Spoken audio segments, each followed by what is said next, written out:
Hi, Aaron's. Julia here, recording this September 30th, 2022.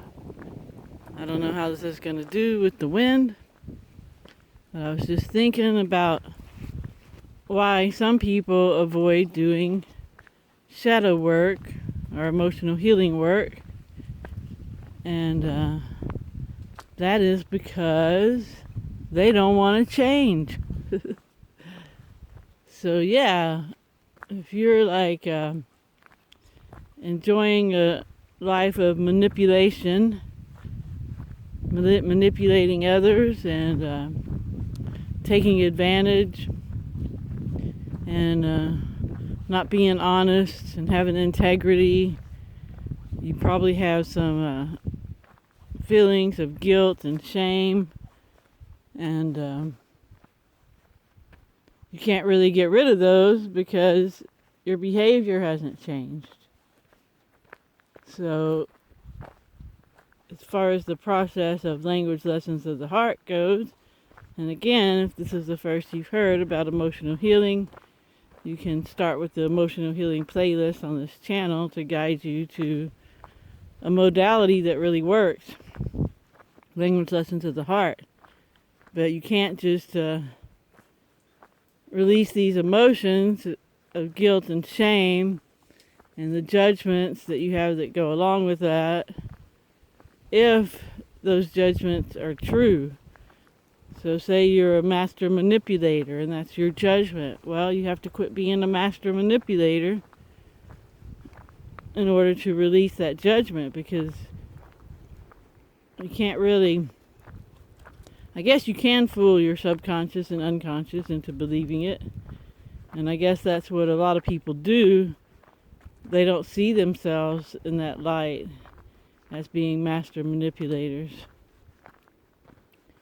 So, yeah, you have to be willing to make changes, make adjustments.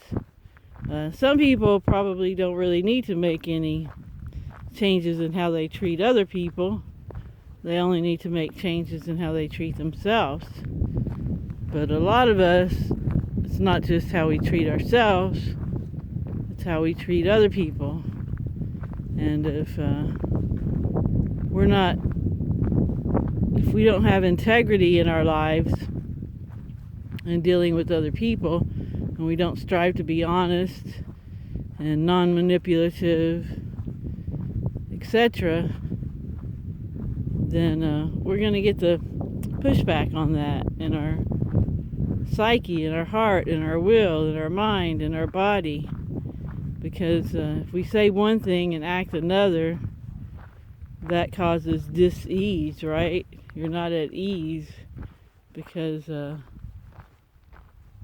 not corresponding the thoughts to the actions. So, yeah, change is crucial in emotional healing. And I see a lot of people out here talking about what is shadow work, what does shadow work mean, and they go into all these definitions, but they don't really give you a technique on how to do shadow work, except for tips here and there. And that's what I really like about language lessons of the heart, is that it gives you processes. There's 4 processes, and they're very regimented and structured and simple, and it gives you a technique to do your emotional healing instead of just going, okay, well, you need to quit doing this, or you need to start doing this. It gives you the processes, the outline processes. So I think that's really important, that you find some modality. See how that mountain there?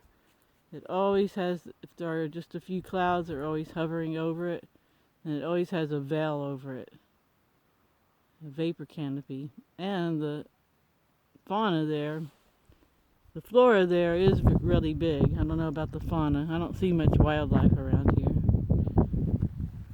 but I guess there's some.